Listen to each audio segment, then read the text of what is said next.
Tiroides, tiroides. Ahora sí. Vamos a ver, tiroides.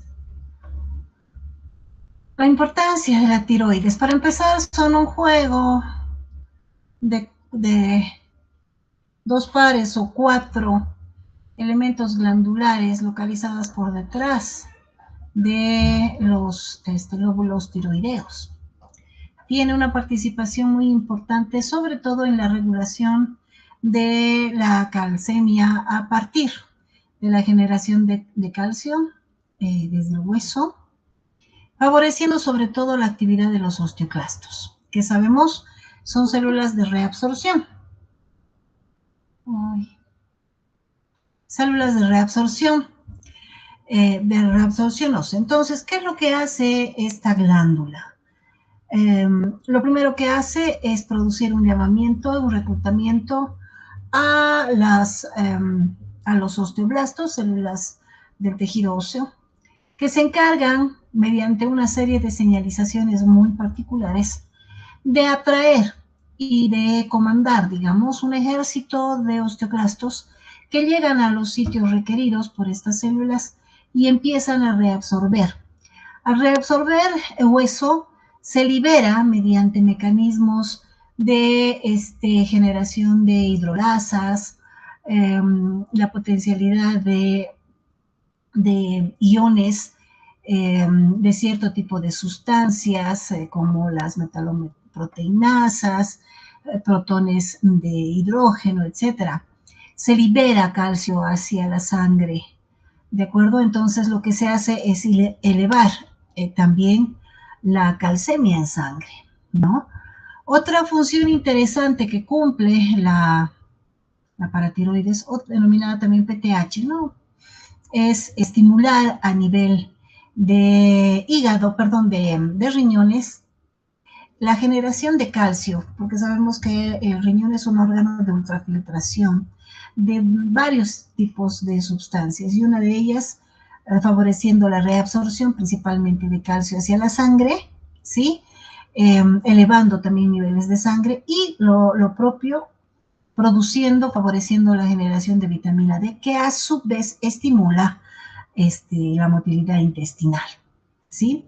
La vitamina D también es una vitamina muy interesante que tiene que ver con el manejo del calcio. Entonces, como estamos viendo, la paratiroides es un órgano de secreción interna, o sea, es una glándula endocrina que tiene este tipo de funciones y manejo.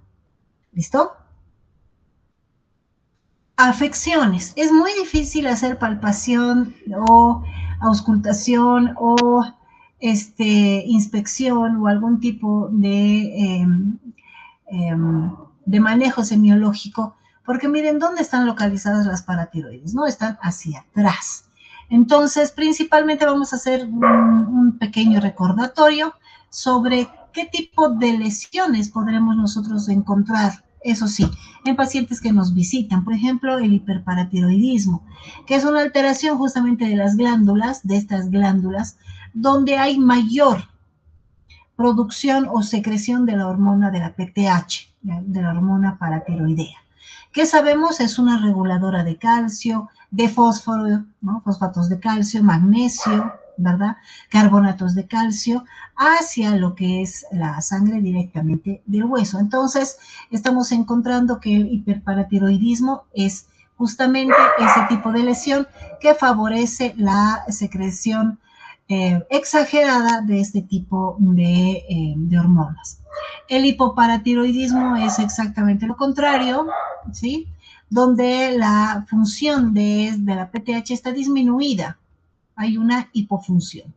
Entonces, ¿qué es lo que vamos a ver? Si hay menor cantidad de hormona paratiroidea, por lo tanto, habrá mayor cantidad de fósforo en sangre, ¿no? Entonces, a veces la valoración y de estas lesiones no las hacemos nosotros, tiene que hacerlo un endocrinólogo, exámenes serológicos, que podría solicitarlo justamente el especialista, ya que se trata de un área de especialidad extrema. Hablemos de la tráquea. Aquí vemos un esquema bastante didáctico de la tráquea. Podemos decir que viene a ser un órgano, en este caso mucoso, muscular y cartilaginoso, cuya función principal es llevar el aire que viene desde el aparato respiratorio superior hacia las regiones de los pulmones, atravesando obviamente las estructuras que acabo de mencionar, llegando a las carinas, de las cuales van a emerger dos separaciones o dos distribuciones de bronquios mayores o bronquios primarios, que también se los denomina, o extrapulmonares, ¿verdad? Que a su vez se ramifica en bronquios secundarios y bronquios terciarios o lobares, que ya estos son de características intrapulmonares. La tráquea aproximadamente tiene 13 centímetros de longitud, ¿verdad? Con una región cervical mucho más superior y una torácica por debajo de la primera. Vamos a encontrar entonces que la tráquea a su vez se encuentra localizada por delante de la espina, de la médula espinal, de las vértebras, de la columna vertebral, y por delante de lo que también viene a ser el esófago. Algunas alteraciones interesantes de la tráquea en relación a su topografía. Tal vez desviaciones que pueden ser palpables, pueden ser notables, pero en este caso, como estamos viendo acá, miren la trayectoria de la tráquea. Yo soy más chueca. De todas maneras, estamos encontrando que hay una desviación. La valoración de tráquea también es mucho más específica, sobre todo por el área de semiología general y la parte principalmente de neumología.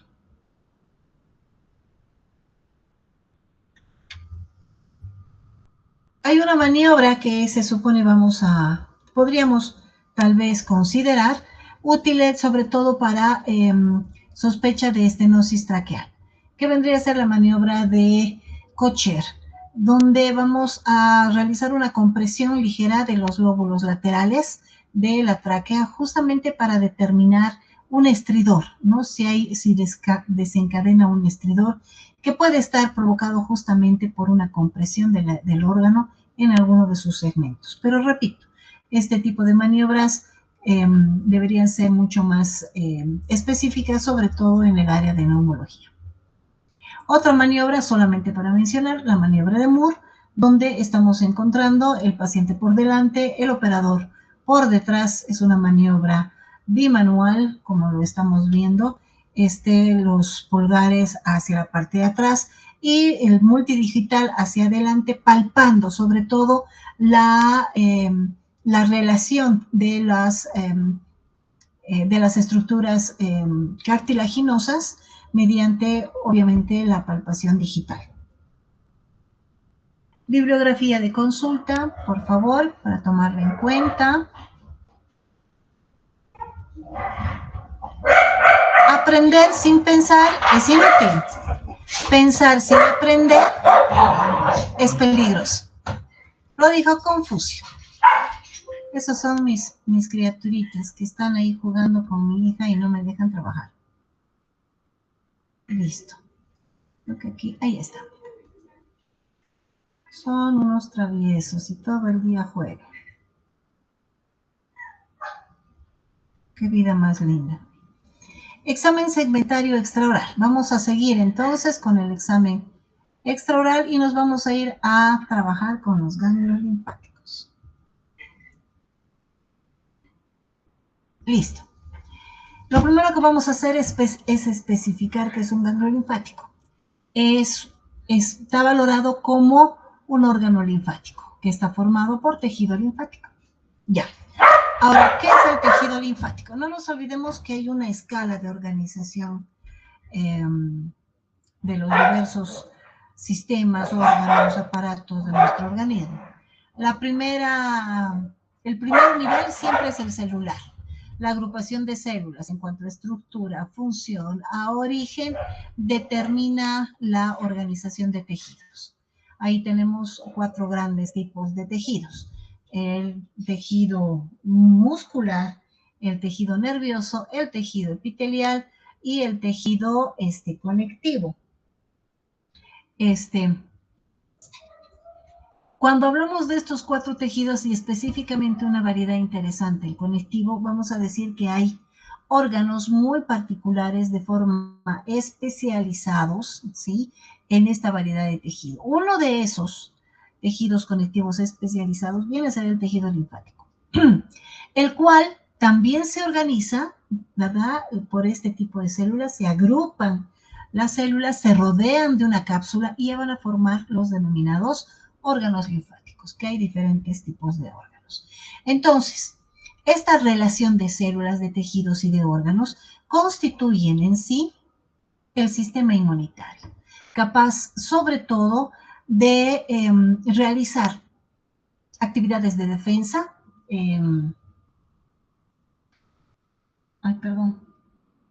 ahora sí, actividades de defensa celular muy importantes, específicas, y que de forma muy coordinada está principalmente asumidas por células inmunocompetentes. ¿De acuerdo? Ahora, el tejido linfático, agrupación de células, está ampliamente distribuido en el cuerpo. Tenemos en todas las regiones, a nivel de las mucosas, forman también un ejército muy particular de elementos circulantes, muchos de ellos inclusive se ha demostrado con un lapso de vida de hasta varios años, ¿no?, en el cuerpo, que circulan una y otra vez. El detalle más interesante del tejido es de que, decíamos, está distribuido ampliamente, localizado a nivel de las submucosas o de las láminas propias del aparato respiratorio, del aparato digestivo, del aparato gastrointestinal, etc. ¿Cuál es la función esencial de este tejido linfático? Controlar superficies externas del cuerpo. Vigilar, son centinelas de nuestro organismo. Una vez que sienten la presencia de un elemento, la actividad que ellos van a desempeñar es una actividad netamente específica, ¿de acuerdo?, de reconocimiento de antígenos y de generación de respuestas al respecto. Pueden ser respuestas inmediatas o pueden ser respuestas memoria, ¿no?, efectoras o de memoria. Está, como decíamos, en los compartimientos de líquidos internos, reaccionan ante antígenos. ¿Qué es un antígeno? Un antígeno, una bacteria, un virus, hasta nuestras propias células modificadas, las nuestras, pueden ser antígenos. Se dice que hasta el alimento es un antígeno. Por lo tanto, ¿qué es un antígeno? No es nada más que algún tipo de elemento, ¿verdad?, cuya configuración química es muy diferente a la nuestra. Y al no ser igual, el organismo reacciona en contra de estas sustancias. Entonces, por lo tanto, el tejido es el encargado de proteger al cuerpo de microbios y de alteraciones celulares, como les acabo de mencionar. Ahora, tenemos dentro del tejido linfático la organización, cómo se distribuye ese tejido linfático y cómo se organizan sus células. Lo pueden hacer de manera difusa, por ejemplo, ¿no? Bien distribuidas las celulitas, entonces, distribuidas sin un orden. Este tipo de distribución así aleatorio, no encapsulada, no estructurada, pero sí compuesta por células defensivas, principalmente las células linfáticas, ¿verdad? Están, por ejemplo, en órganos muy interesantes, como por ejemplo el vaso, las amígdalas, los ganglios linfáticos. Tenemos zonas de tejido linfático difuso, o sea, células sin un tipo de estructura, solamente distribuidas en el tejido profundo. Los nódulos linfáticos ya son células organizadas estructuralmente. Un nódulo linfático viene a ser un tejido linfático cuya característica principalmente es de asumir, ¿verdad?, la organización de sus componentes celulares de manera muy particular. Los vamos a ver como elementos ovalados, llenos de células inmunitarias. de células defensivas, como macrófagos o células presentadoras de antígenos, células dendríticas, ¿verdad? Linfocitos T, linfocitos B. Estos nódulos son áreas de formación de la respuesta inmunitaria, un área de presentación de antígenos. Quiere decir que las células inmunitarias, las células linfáticas jóvenes, desde su formación a nivel de órganos primarios, como el timo, como la médula ósea, van y se concentran en los ganglios linfáticos, que a su vez están distribuidos por cadenas a lo largo de todo el cuerpo. Existen muchas cadenas linfáticas con este tipo de órganos. Entonces, estas células se reúnen en los órganos, en estos órganos linfáticos, ¿y qué es lo que pasa aquí? Va a haber una presentación de antígenos, ¿ya? Y las células ya se vuelven aquí inmunocompetentes, o sea, identifican el antígeno, van a guardar en su memoria la configuración química del antígeno presentado y en una segunda exposición van a reaccionar de manera brusca, violenta, agresiva para eliminar el antígeno, ¿no? Esa es una respuesta a memoria. O directamente pueden ser estas células estimuladas para que puedan generar una respuesta efectiva, ¿no? Citotóxica en la mayoría de los casos y que tiene principalmente como objetivo eliminar la estructura química que ha sido presentada. Entonces, es un centro de presentación de antígeno. Estructuralmente vamos a ver dos porciones en un ganglio linfático, como lo estamos viendo aquí. Una porción de manto, donde vamos a encontrar a nuestras células linfáticas ya activadas, y un centro mucho más pálido que se conoce como el centro germinal, donde vamos a encontrar principalmente células que están en proceso de presentación de antígenos, en proceso de diferenciación. Entonces, en estos nódulos lo que vamos a encontrar, ya decíamos, son células T, células B. Vamos a encontrar la diferenciación de células plasmáticas a partir, por ejemplo, de la actividad de la activación de las células helper o las células auxiliares. También vamos a encontrar macrófagos que van a fungir no solamente como elementos de fagocitosis o fagocitarios, sino también van a trabajar como elementos que tienen que ver principalmente con la presentación de antígenos como segunda actividad dentro de estos procesos. O sea que el macrófago puede estar también en procesos inflamatorios como en procesos inmunitarios y linfáticos. Ese es un nódulo linfático. ¿Cuál sería la diferencia entre un nódulo y un tejido linfático difuso? El nódulo tiene esta estructura, fíjense, y el tejido linfático difuso está entre los nódulos. ¿De acuerdo? No tiene una estructura, pero sí está formado por células muy similares a las que encontramos en el nódulo linfático. ¿Dónde encontramos nódulos linfáticos? Podemos encontrar en órganos linfáticos, por ejemplo, a nivel de amígdalas, a nivel de nuestro anillo linfático de Waldeyer, podemos encontrar en el vaso, podemos encontrar en el ganglio linfático, pero también los podemos ver como estructuras o nódulos solitarios, las placas de Peyer a nivel de aparato digestivo, y también tejido linfático asociado a mucosas, todo lo que viene a ser el aparato digestivo, ¿ya? Y el tejido linfático asociado a bronquios a nivel respiratorio. Y el tejido linfático está ampliamente distribuido, como les decía. Entonces, miren las cualidades, cómo se organiza el tejido linfático. Otra manera en que se organiza el tejido linfático es que cuando los nódulos linfáticos, como el tejido linfático difuso, ¿verdad?, se rodea de una cápsula conectiva, ya no es solamente tejido linfático, esto ya es un órgano. Entonces el órgano linfático es tejido linfático difuso, nódulos linfáticos, obviamente con sus células inmunocompetentes rodeados de una cápsula, o en el caso de las amígdalas de epitelio, ¿de acuerdo? Entonces, esos ya son órganos. El epitelio y las cápsulas independizan al tejido difuso, al tejido nodular, y lo van a organizar ya como elementos más especializados. ¿Listo? En la imagen que tenemos al frente, fíjense, estamos viendo grandes cadenas ganglionares de ganglios linfáticos inguinales, cervicales, vamos a encontrar axilares, ¿sí? Torácicos, que están formando parte entonces de la vigilancia periférica de nuestro organismo. Siendo un nódulo linfático que forma órganos linfáticos, como hemos dicho, el ganglio linfático, las amígdalas, el vaso, grandes cadenas ganglionares, ¿sí?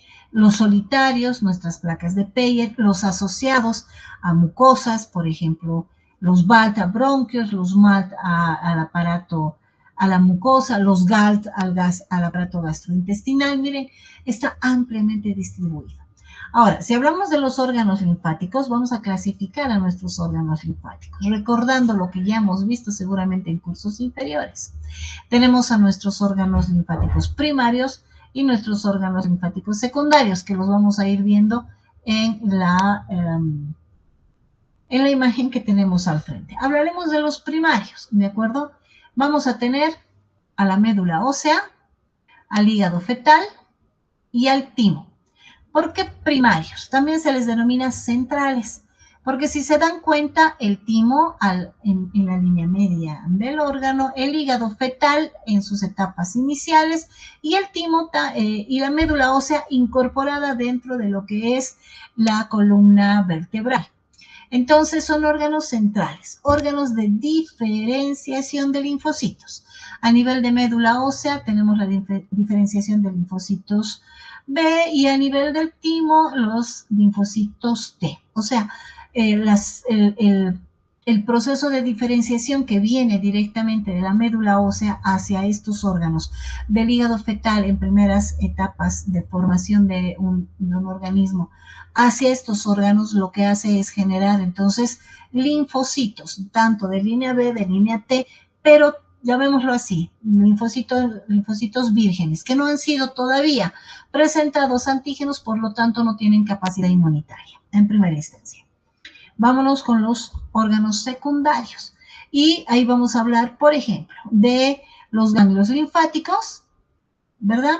Del vaso, de las amígdalas. Los ganglios linfáticos, dijimos, en cadenas muy particulares y se extienden en todo el cuerpo. El vaso, que lo vemos aquí, el vaso, un órgano, el más grande de todos los órganos linfoides, encargado principalmente de filtrar la sangre, tal vez de elementos inadecuados, caducos, algunas infecciones, etc. Estamos hablando de amígdalas, que las encontramos en el anillo linfático de Waldeyer, que también se encargan como un área específica, la primera, tal vez, barrera defensiva de lo que viene a ser el sistema gastrointestinal. Bien.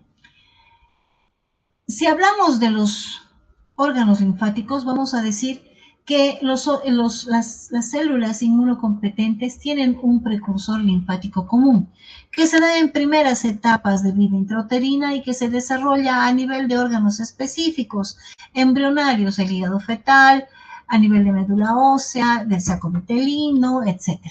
Y a partir de eso se van a generar líneas específicas, la línea de linfocitos T y la línea de linfocitos B. Los linfocitos B, dijimos, se diferencian en la médula ósea, no se olviden, la línea de los linfocitos T a nivel del timo.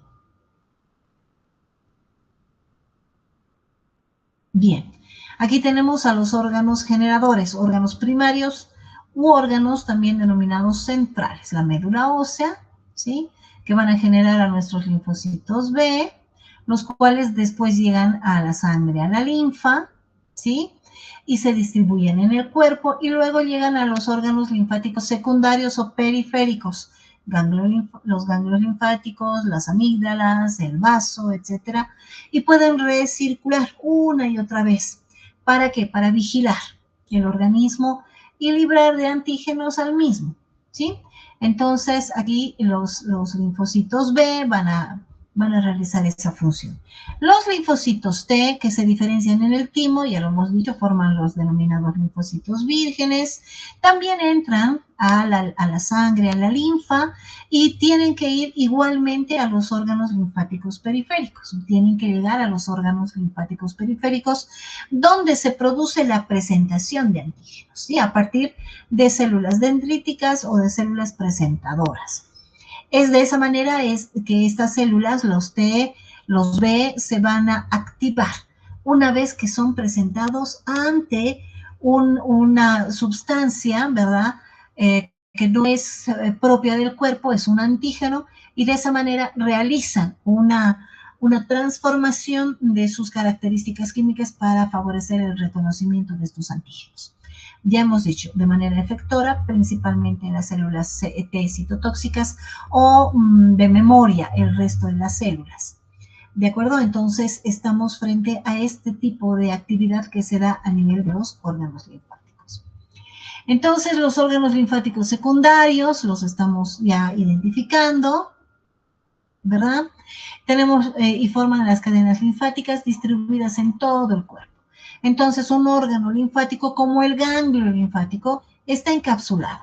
Los vemos aquí, son órganos ovalados, más o menos de la forma arriñonada o como de un frijol. Aproximadamente, miren, son pequeñitos, de 0,5 a 1 centímetro, relativamente pequeño, ¿verdad? Los más notorios, los más grandes de 2 centímetros, sobre todo en la región inguinal. Ahí vamos a encontrar los más grandes. Se localizan entre los vasos linfáticos y se encargan de filtrar la linfa.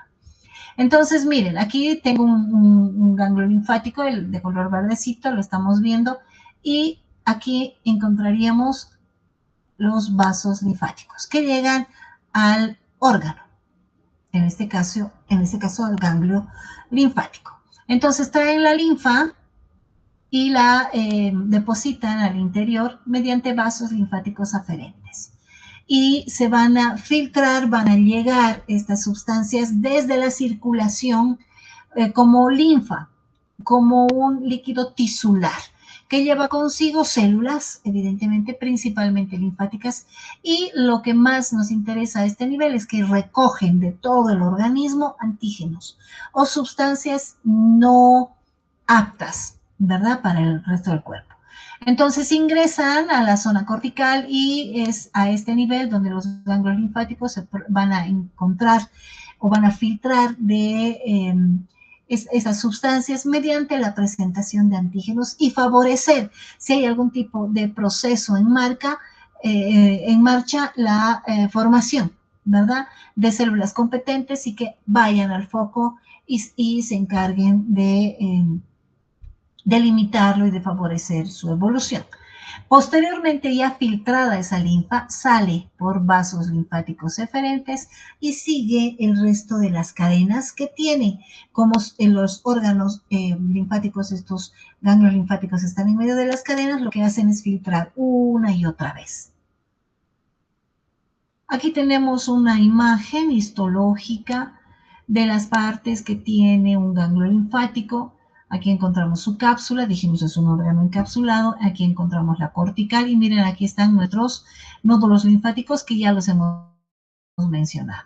¿Y dónde encontramos el tejido linfático difuso? Acá, en la cortical, formando entonces largas cadenas que se interponen principalmente entre sinusoides. Finalmente el ilio, la parte más, una constricción a nivel de la parte cóncava del órgano, donde vamos a encontrar principalmente la salida de vasos linfáticos eferentes.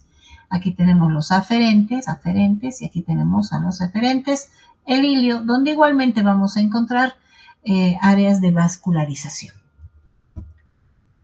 Las zonas del ganglio linfático, solamente para recordar, la corteza, que ya la he marcado aquí está la corteza, Toda esta es la corteza y que está llena de nódulos linfáticos, ¿de acuerdo?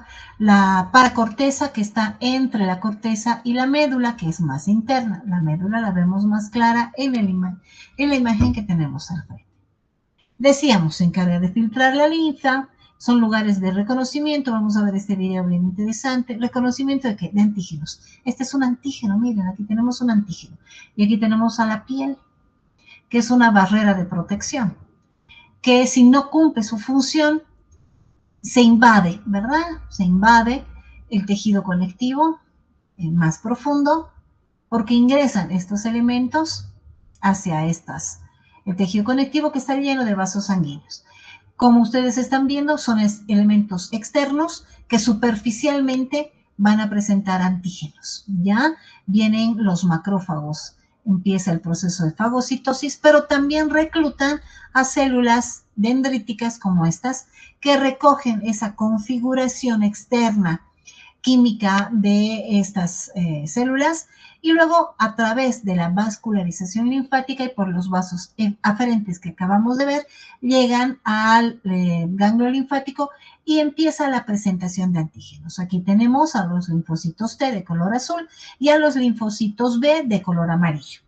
Entonces el linfocito B se transforma en plasmocito y produce inmunoglobulinas que acompaña al linfocito T al área donde se genera el problema. Y miren, mediante la vascularización es que llega este refuerzo para favorecer y potencializar células fagocitarias. Una vez que se produce ese fenómeno, las inmunoglobulinas entonces reclutan más elementos fagocitarios y se produce entonces la eliminación del ente agresor.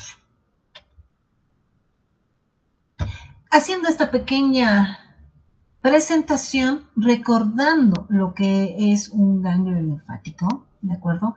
Vamos a empezar ya directamente con la semiotecnia ganglionar. ¿Cómo es que valoro? Siempre empecemos por la ergonomía, ¿listo?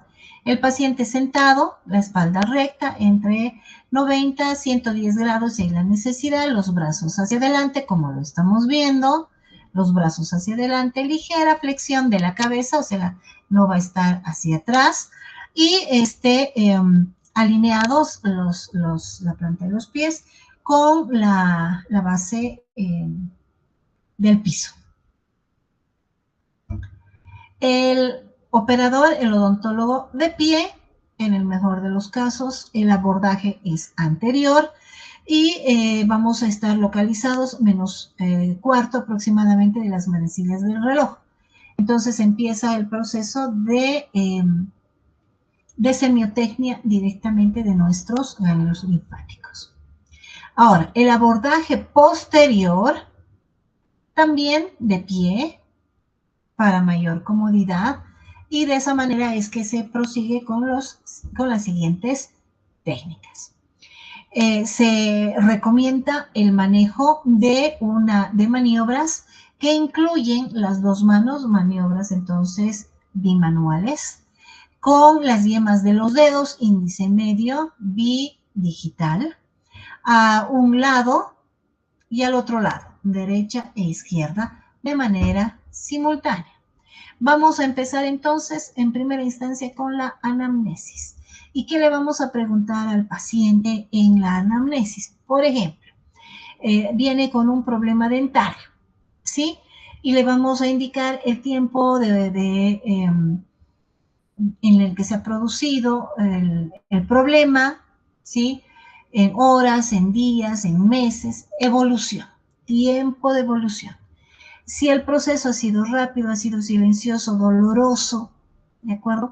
Todos esos datos en relación tal vez a un motivo de consulta. Posteriormente tendríamos que hacer toda una valoración de trismus, disfagia, alteraciones bucodentales, cutáneas, que nosotros ya sabemos, ¿no? Cómo manejamos nuestra historia clínica. A partir de eso, uno de los requisitos justamente es buscar reacciones de los ganglios linfáticos en relación con posiblemente la lesión inicial que ha traído al paciente hacia la consulta, hacia la clínica.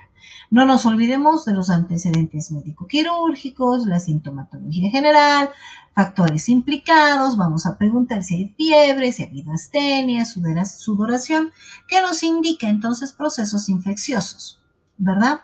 ¿Qué vamos a ir a valorar cuando hacemos principalmente la semiotecnia de nuestros ganglios linfáticos? Vamos a ir a ver si el ganglio es palpado o no. Y si el ganglio puede ser palpado, puede ser tocado, si está aumentado de tamaño, si es doloroso, si es móvil, características que nos indican entonces que ha habido lo que se conoce como una adenomegalia o una adenopatía palpable. Quiere decir que el ganglio linfático está reaccionando ante el motivo de consulta que evidentemente trajo al paciente con nosotros. Vamos a ir hablando acerca de qué características clínicas debo buscar para diagnosticar adenomegalias, ¿no? Adeno en relación con el ganglio linfático, adeno significa glándula y megalia significa grande, aumentado de tamaño. Listo. Vamos a valorar el tamaño y vamos a valorar también la consistencia en relación al tamaño. No nos olvidemos de qué tamaño dijimos que eran la mayoría de los ganglios linfáticos, aproximadamente de 1 centímetro. Son chiquititos. A nivel inguinal, que obviamente no lo vamos a palpar nosotros, son relativamente de mayor tamaño. Entonces, si hablamos de tamaño y el tamaño supera los 4 centímetros, ¿verdad? Se dice que hay que realizar una biopsia. Ahora, en cuanto a la consistencia, si nosotros palpamos nuestros ganglios linfáticos, tienen una consistencia firme, ¿sí? No son depresivos, no son fluctuantes, no son remitentes, son firmes. Tenemos que ir a buscar si esa firmeza nos da una consistencia blanda, nos da una consistencia, por ejemplo, adherida, o una consistencia dura, parecida a la piedra. Si es blanda, por ejemplo, al tratar de tocar el ganglio, si hay una ligera sensación, percepción o palpación de que es relativamente blando, es un proceso inflamatorio o infeccioso. Si en lugar de blando, además es más firme y está adherido, o sea, yo trato de moverlo, de sentir y de mover, ¿de acuerdo? Y no se mueve, ¿verdad? Ya nos preocupa. Puede tratarse de algún tipo de lesión añadida o específica del ganglio, por ejemplo, un linfoma. Si es dura, si es muy dura, parece piedra, entonces ya podríamos pensar en metaplasias linfáticas o en el peor de los casos, metástasis, ¿de acuerdo? Entonces tengo que ir a valorar movilidad, tamaño, consistencia. Si hablo de movilidad, la mayoría, aunque estén relativamente inflamados, ¿verdad? Tienen que ser móviles. Yo los toco y puedo movilizarlos. Puede haber un movimiento inclusive a los niveles más internos de la zona donde estoy palpando. Si es móvil, es infeccioso, puede tratarse de linfomas. Si se adhiere a planos profundos, no es buena noticia, juntamente con la dureza parecida a una piedra, digamos, una consistencia pétrea del ganglio linfático. Entonces, ya lo decíamos, puede tratarse de neoplasias, ¿verdad? Y también tenemos que ver la piel que rodea al ganglio. Si está íntegra, está conservada, indemne. Si hay cambios de coloración, por ejemplo, eritemas, ¿de acuerdo? O si hay ulceraciones o directamente temperatura en las áreas periganglionares. Otro dato importante que tenemos que valorar al diagnosticar nuestras adenomegalias es el dolor, ¿de acuerdo? Entonces, si son dolorosas, son inflamatorias, pueden ser trabajadas. Si no duele, son pétreas y no se mueven, ¿De acuerdo? Hay que sospechar de una metástasis. Es importante valorar que los ganglios linfáticos, ¿no? Normalmente están en proliferación. Y como hay una constante presentación de antígenos a este nivel, podemos encontrar infecciones localizadas. Para eso es el ganglio. Eliminan bacterias, estreptococos, estafilococos, virus, también micosis, parásitos, ¿de acuerdo? Es un área sobre todo de filtración de células extrañas que pueden ser benignas de los propios órganos o venir de otros lados, o malignas como linfomas, leucemias, carcinomas y metástasis. Nuestra semiotecnia para lograr este propósito, en primera instancia siempre la inspección, la piel, y la palpación, movilidad, dolor, consistencia. Vámonos a la inspección. Bien, aquí vamos a empezar con nuestro examen físico y vamos a mirar. Sobre todo si nos damos cuenta en el área que nos compete, toda la región cervical, la región de la cabeza, de la cara, del cuello, lo que tenemos por fuera del ganglio siempre va a ser la piel. Entonces voy a ir a mirar. Ya dije si los cambios se notan o no. Si no hay cambios, se mantienen las características del color de la piel y sus estructuras, etcétera. No hay problema, está conservado, está indemne. Si hay cambio de coloración, si hay cambio de superficie, por ejemplo, presentación de úlceras o fístulas, y si hay calor, ¿no? Cuando hablamos, por ejemplo, de alzas térmicas. Vamos a pedir al paciente que eleve el mentón a un lado, como lo estamos viendo aquí, la cabeza a un lado, al otro lado, eleve el mentón hacia la parte superior para poder hacer una inspección, valoración de toda la sección cervical. Lo propio al solicitar al paciente que lleve la cabeza de un lado, por ejemplo, el derecho, ¿verdad? Digamos el derecho, al otro lado el izquierdo. Entonces vamos a ver toda esta zona donde sabremos en este momento que se encuentran ganglios importantes para nosotros. En la parte posterior, donde también encontramos otros tipos de cadenas, ¿no? La región mastoides, la región preauricular, la región parotídea, etcétera. Vamos a pedir al paciente que lleve la cabeza hacia adelante. Nosotros vamos a retirar el cabello y vamos a poder observar si hay cambios que hemos mencionado a nivel de la piel, detectables. Si vamos a valorar en la inspección la localización, número, forma, tamaño, uniobilateralidad y fistulización de estos ganglios, recordemos cómo es que los vamos a encontrar, cómo los vamos a describir. Por ejemplo, habitualmente encontramos un ganglio que dijimos mide entre 1 a 2 centímetros, son pequeños.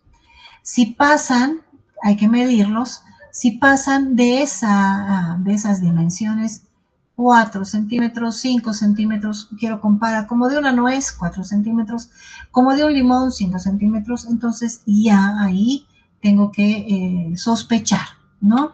De algún tipo de situación particular. Entonces la inspección valora la localización de las cadenas, solo tengo que mirar. El número, evidentemente, eso lo voy a ver después. La forma, si es que están notables, si hay algún tipo de pronunciamiento superficial de los mismos, el tamaño, si están incrementados, si la adenopatía está a un lado o está en relación a los dos lados, y los cambios de la piel. Bien, entonces si ustedes se fijan, aquí solo estoy mirando, aquí estoy solo mirando. ¿Qué estoy viendo aquí? Me voy a la lupita. ¿Hay o no hay cambios a nivel de la piel? Para empezar, sí, hay tumefacciones. Y en relación con el resto de la piel, yo voy a ver un cambio de coloración en relación con áreas específicas donde pueden localizarse estas cadenas. Y además estoy viendo también estructuras, lesiones, tales como úlceras, que me hablan, esto ya es para sospechar de una metástasis, ¿no?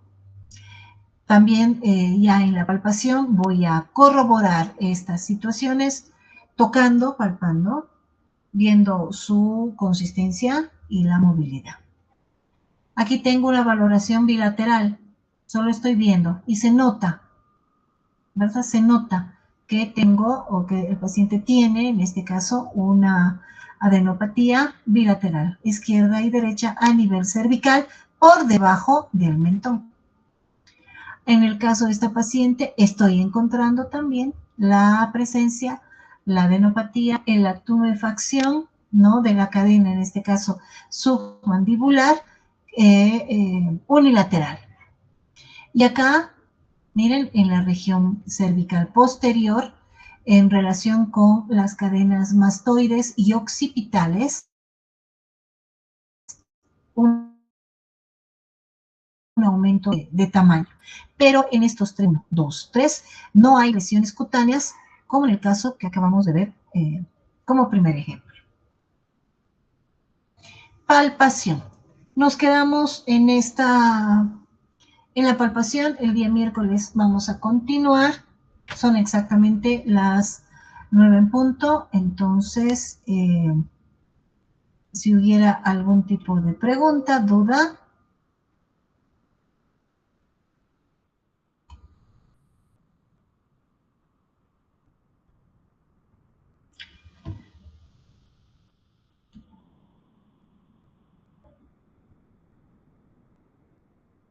No.